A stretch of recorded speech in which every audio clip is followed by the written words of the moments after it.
तर नमस्कार मित्रांनो, स्वागत आहे तुमचं आपल्या एका नवीन ब्लॉगमध्ये. तर मित्रांनो, आज आहे श्री स्वामी समर्थ महाराजांचा प्रकट दिन सोहळा. तर आपल्या वाईत आज कसा साजरा होतोय आणि तेच आम्ही आज पाहायला निघालोय.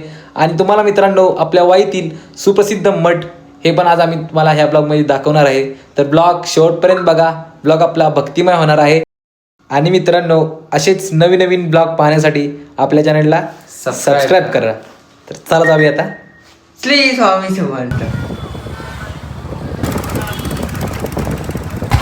तर मित्रांनो, आम्ही वाईतल्या महागणपतीचं दर्शन घेऊन आता आपल्या मध्याळीतून निघालोय.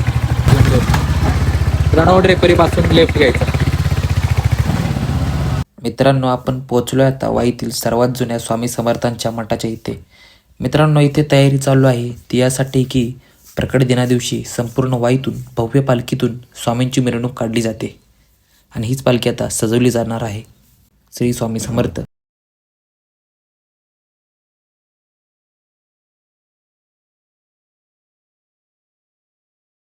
आम्ही गाभाऱ्यात आलो आणि स्वामींची मूर्ती पाहिल्यानंतर खूप प्रसन्न झालो.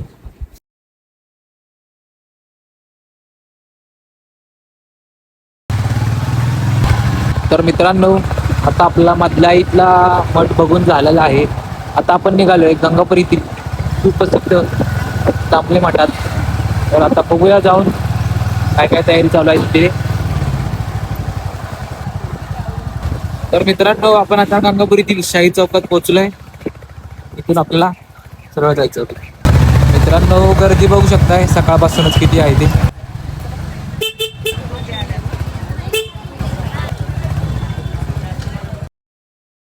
मित्रांनो, इकडे बघू शकताय नवीन गेट बनवला आहे.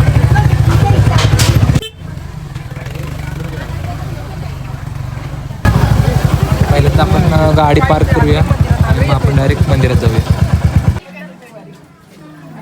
महत्वाच्या सूचना पण दिल्यात त्या पण बघा. तर मित्रांनो, चला आता आम्ही जातो गाभाऱ्यात.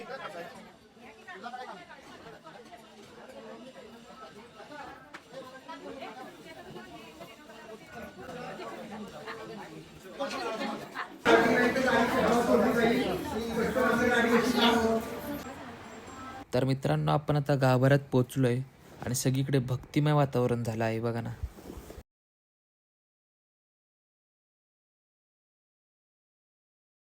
मंदिरात आल्यानंतर आम्ही पाहिले सर्व सेवेकरी खूप छान पद्धतीने सेवा करत आहेत.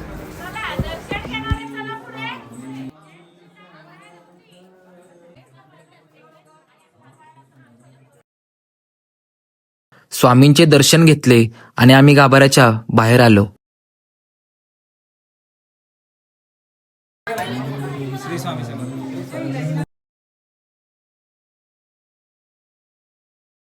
दर्शन घेऊन आल्यानंतर सर्व भक्तांना छान असा प्रसाद दिला जातो.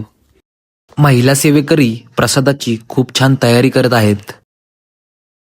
मित्रांनो, दर्शन घेऊन व प्रसाद खाऊन झाल्यानंतर आपण दामले काकांना भेटायला गेलो व त्यांच्याकडून संपूर्ण स्वामी मठांची माहिती घेतली. ती आपण शेवटपर्यंत नक्की ऐका. तर नमस्कार मित्रांनो, आपण आलो आज दामले काकांना भेटायला. तर दामले काका आपल्याला मठाविषयी थोडीशी माहिती सांगतील, ते आपण ऐकूया आता. नमस्कार, मी माधव दामले. 2010 साली आपल्या मठाची स्थापना झालेली आहे. स्वामींची मूर्ती पण आपण त्याच वेळेला स्थापन केली. आणि सुरुवातीला आम्ही दर आठवड्याला आम्ही पुण्यातून येत होतो आणि स्वामींची सेवा करायचो. हळूहळू मठाचे सगळं व्याप्ती पण वाढत गेली, लोकांपर्यंत आपण पोहोचलो सुद्धा. आणि बघता बघता दर गुरुवारी 400 ते 500 लोक इथे आरती उपासनाला यायला लागले. गर्दी व्हायला लागली. मग गर्दी नियोजन करण्यासाठी आपण बरेच कामं केले. त्यात आपण सेपरेट एक दरवाजा तयार केला. स्वामीजी डायरेक्ट म्हणजे स्वामींच्या दर्शनाला लोक डायरेक्ट आतमध्ये येतात आणि गर्दी असेल तेव्हा आपल्या घरातनं त्यांना आपण बाहेर काढतो. या पद्धतीने चालू आहे. आज स्वामींचा प्रकट दिन आहे. प्रकट दिनानिमित्त आज खूप वेगवेगळे कार्यक्रम आपल्या इथे सुरू आहेत. काका, आम्हाला थोडंफार मूर्तीबाबत पण सांगा ना. ही स्वामींची जी मूर्ती आहे, ऍक्च्युअली स्वामींनी मला दृष्टांत देताना स्वप्नात जसे मला स्वामीजी दिसले तर त्याचं आम्ही एक स्केच तयार केलं आणि ते आम्ही मूर्ती राजस्थानामधनं घडवली. त्या पद्धतीने ही संगमरवरी मूर्ती आहे आणि ती घडवल्यानंतर 12 डिसेंबर 2010 साली या मूर्तीची आपण इथे स्थापना केली. याच्या व्यतिरिक्त ह्या मूर्तीच्या खाली आपण 1 कोटी जपाचा संकल्प केला होता. 1 कोटी नामजप असलेल्या वह्या या मूर्तीच्या खाली आपण ठेवलेल्या आहेत. आता ह्या आहेत त्या. ही जी मूर्ती आहे हा. त्याच्या खाली चौथरा आहे मोठा आणि त्याच्या खाली 1 कोटी नामजप जो आपण केला त्याच्या वह्या ठेवलेल्या आहेत त्याच्या खाली आपण, आणि त्याच्यावरती स्वामींची मूर्ती आहे. अच्छा, धन्यवाद काका. थँक्यू. काकांकडून माहिती घेतली आणि आम्ही निघालो. तिथून आम्ही सुरुवातीला दाखवलेल्या श्री स्वामी समर्थांच्या जुन्या मठाच्या पालखीचे दर्शन घेण्यास पोहोचलो.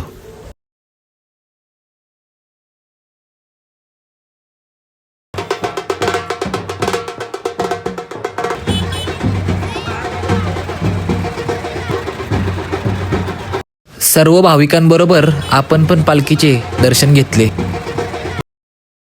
कसा वाटला मग भाविकांनो आजचा व्लॉग हे कमेंट करून नक्की सांगा आणि आपल्या चॅनलला सबस्क्राईब करा. तर भेटूया एका नवीन व्लॉगमध्ये.